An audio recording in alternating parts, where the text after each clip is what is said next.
sulit ya pasti pasirnya bagus. Bagus ya. Ya kalau muda pasirnya pasti halus.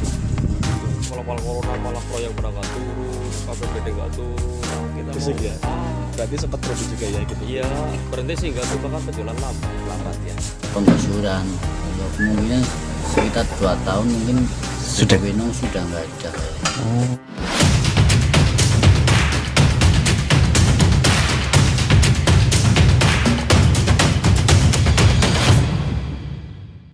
Selamat siang, assalamualaikum warahmatullahi wabarakatuh. Salam sejahtera buat kita semuanya. Semoga sahabat Kalingga semuanya dalam keadaan yang sehat.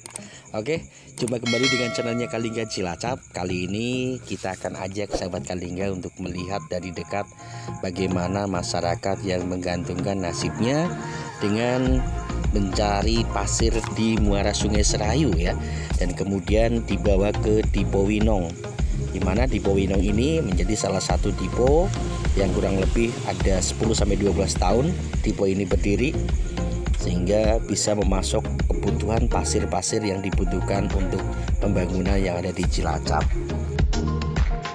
Oke sahabat Kalingga semuanya, pasti kalian semua penasaran bagaimana proses mereka mencari pasir.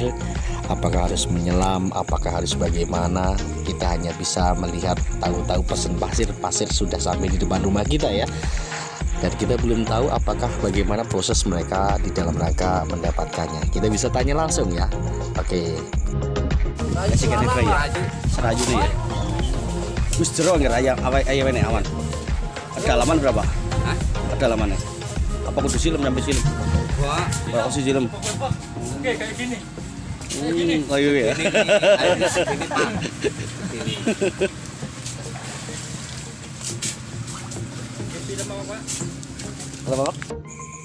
Di Dipo Winong ini kebanyakan para pencari pasir ini didominasi dari warga masyarakat di luar Winong ya. Dan kebanyakan mereka datang di pagi hari, dari mulai jam 3 jam 4 mereka sudah menuju ke muara Sungai Serayu untuk mendapatkan pasir yang bagus. Sementara untuk bagian yang memuat pasir dari dipo menuju ke atas mobil, mereka dikoordinir oleh warga masyarakat sekitar Winong untuk mengais rezeki mengangkut pasir dari dipo dinaikkan ke atas truk yang sudah standby untuk memuatnya. Aktivitas nelayan pencari pasir dimulai dari pagi sampai dengan sore ya, di mana mereka mendapatkan pasir yang bagus pasti akan mereka menyetok sebanyak mungkin untuk para pelanggan-pelanggannya. Mas, selamat siang Mas. Selamat siang.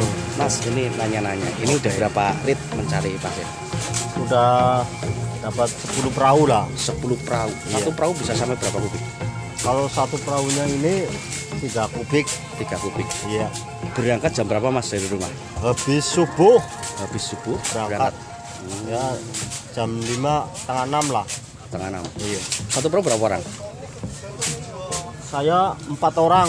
4 orang. Iya. Berapa perahu? Satu perahu 4 orang. Satu perahu 4 orang. 4 orang. Iya.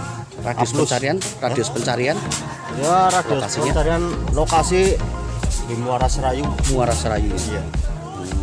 Terus ada pasir yang halus sama yang kasar Mas. Itu biasanya cenderung karena lokasi yang menentukan atau mungkin harus pagi atau harus bagaimana? Apakah surut air laut itu pengaruh juga? Lokasi biasanya lokasi yang menentukan sih Mas. Lokasi ya. Kalau ya rada agak sulit ya pasti pasirnya bagus. Bagus ya. Ya kalau muda pasirnya pasti halus lah. Gitu. Terus musim corona Mas, terpengaruh nggak dengan harga jualnya? Kalau awal-awal sih pengaruh banget ya. Pengaruh Tapi ya. 3 bulan kesini ya alhamdulillah udah Lancar. agak mendingan lah. Kendalanya apa Mas buat para pencari pasir kayak Mas sama kuli-kuli yang lain, itu kendalanya apa? Kendalanya kalau ombak lagi mencarinya ya, Ya. gelombangnya lagi tinggi. Tinggi. Itu kendalanya. Oh, berarti otomatis kalau gelombang tinggi nggak bisa nyari. Ya bisa tapi kan susah banget, Oh, susah. Termasuk banjir ya. termasuk banjir. Termasuk banjir ya. Iya. Berarti otomatis kalau banjir berhenti nggak nyari. Iya, kayak kemarin tuh Ya, kemarin banjir kemarin ya. waktu pintu airnya jebol, Jebol. itu luar biasa kencangnya airnya. Jadi susah berhenti semua. Berarti sama sekali nggak bisa mencari pasir. Iya. Terus penjualan Mas, sistem penjualan ini Masnya setelah mencari ada pemilik truk langsung membeli atau bagaimana? Ya tergantung mobilnya kan dari sini banyak lah. Iya. Tinggal pilih aja Oh, siapa pilih yang ya? nggak harus itu. Oh kayak gitu ya? Ya, cocok ya Bebas. dia beli. Oh kayak gitu ya. Cash langsung ya? Ya ada yang cash ya, ada yang itulah. Punya berapa perahu? Alhamdulillah 2 baru.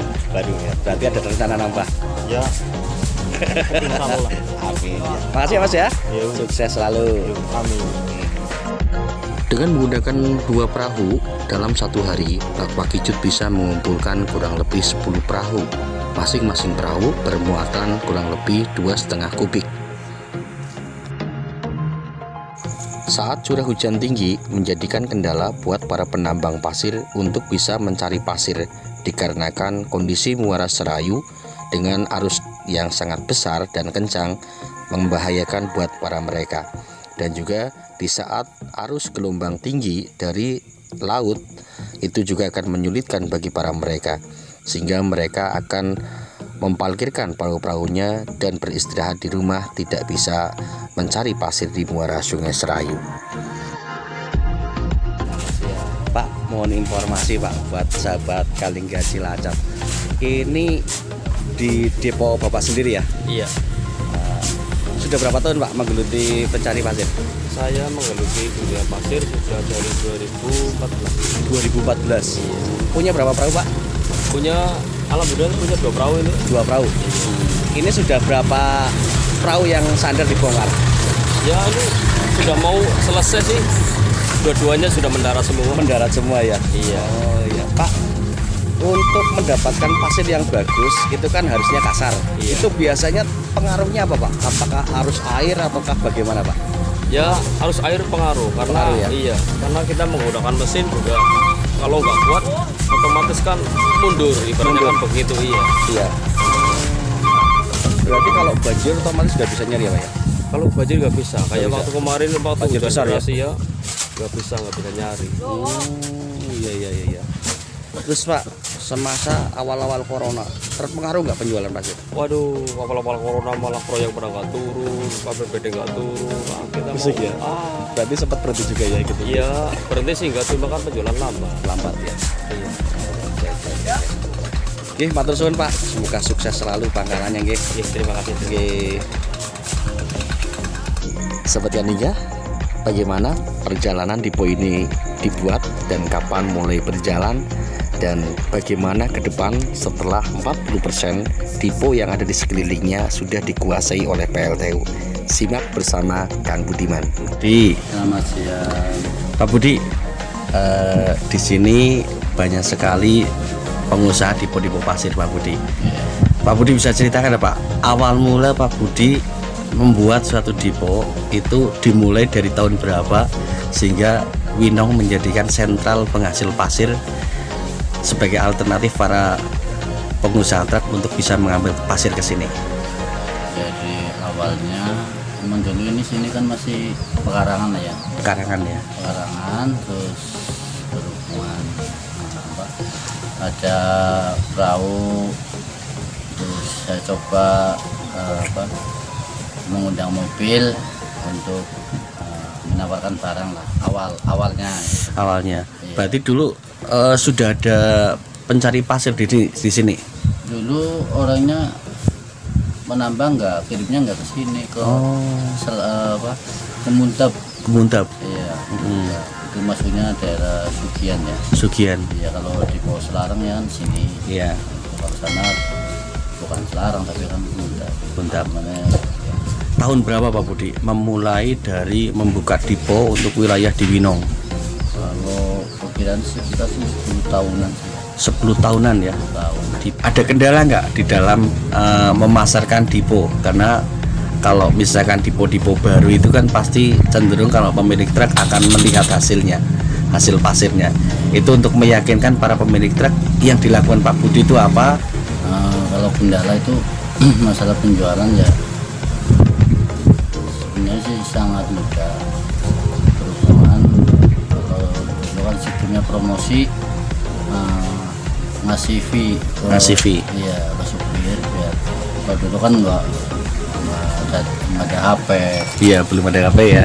Jadi sih lewatnya lewat supir. Lewat supir. Ya lewat supir. Anda kalau apa masukin mobil itu nanti dikasih villa rokok lah. Oh, kayak gitu.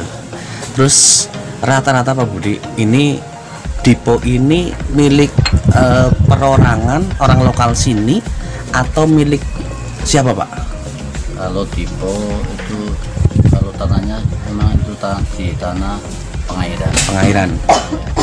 Kalau itu berhubungan perbatasan sama tanah milik. Tanah milik ya. Berarti otomatis yang punya tanah di sini bisa memiliki punya depo ya? Iya. Iya. Ini udah diketahui dari udah Kaliopak itu udah tahu semua. Sudah tahu ya? Iya. Kalau untuk perizinan sendiri Pak Budi untuk mendirikan depo-depo pangkalan untuk bongkar muat pasir itu sendiri? Kalau izin itu paling hanya izin lingkungan. HO ya? Ya HO. Kalau HO itu apa? Memang ada. Kalau izin resmi itu tambang itu emang pernah mengajukan tapi tidak lolos. keluar, ya. Oh, galian C itu ya? Iya. Katanya sekarang tidak mengeluarkan. Oh iya iya. Terus untuk para penambang Pak Budi, mereka pemilik perahu apakah orang lokal dari orang Winong atau dari luar? Kalau penambangnya itu 90% itu dari luar Winong. Luar Winong malah ya. Berarti mereka boleh dibilang ngamen ya? Iya iya. Oh iya iya iya. Terus itu penambang. Kalau untuk yang tenaga muat itu sendiri mereka gimana Pak Budi? Kalau tenaga muat itu dikuasai sama pribumi Winong. Winong. Berarti untuk tenaga muat dari bawah naik ke mobil berarti orang-orang lokal sini ya. Tetapi khusus untuk pencari pasir mereka bisa dari orang luar. Iya. Oh gitu ya. Berarti kalau orang luar kan otomatis nggak punya lahan di sini, mereka nyewa untuk depo. Iya nyewa. Iya. Sistem sewanya apakah dia kontrak atau bagaimana Pak? Itu perit. Perit. Iya. Oh, berarti setiap dimuat satu ritnya itu mereka membayar kontribusi ya, kompensasi kepada pemilik lahan, pemilik depo. Oke, ada berapa perahu Pak total di sini Pak di Paguyuban ini? Kalau sekarang itu sekitar 60. 60 perahu ya sepanjang depo daerah Winong ini. Iya. Kendalanya Pak Budi di musim-musim corona itu awal-awal apakah terpengaruh penjualan pasir? Ya sebenarnya sih ya pengaruh juga sih. Pengaruh ya. Yang tadinya apa ya mau bangun alasannya corona. Proyek juga berhenti ya. Iya.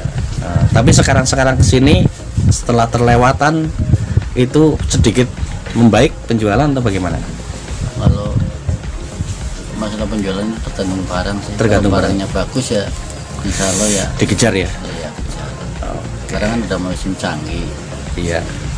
Terus harapannya apa Pak? Diharapkan oleh Pak Budi selaku orang yang pemerkasa lahirnya suatu depo pasir di daerah Winong, harapannya itu apa? Ya kalau kami tahu ya yang diharapkan sih ya bisa apa ya bisa lanjut lah. Lanjut ya. Tapi berhubungan ini ada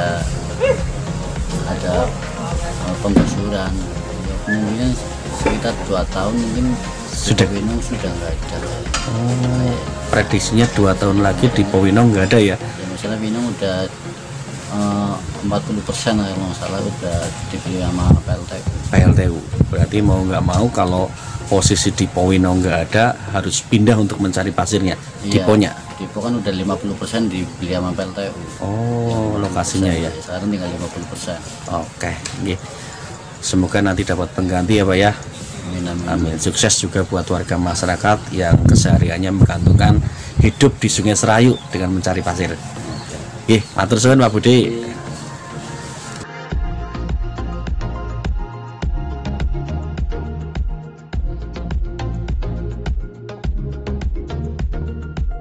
Dari informasi Pak Budiman, 40% lahan di sekeliling depo sudah menjadi milik PLTU. Hal ini menjadikan mereka memperkirakan 2-3 tahun depo ini akan ditutup. sehingga mereka harus beralih untuk mencari lokasi yang lain lagi untuk bisa mencukupi kebutuhan keluarga. Terima kasih buat sahabat Kalingga yang sudah menonton channel ini. Dukung terus channel ini biar terus berkembang dengan like, komen, subscribe, juga share, biar Kalingga Cilacap selalu semangat memberikan informasi yang terbaik tentang Cilacap. Assalamualaikum warahmatullahi wabarakatuh.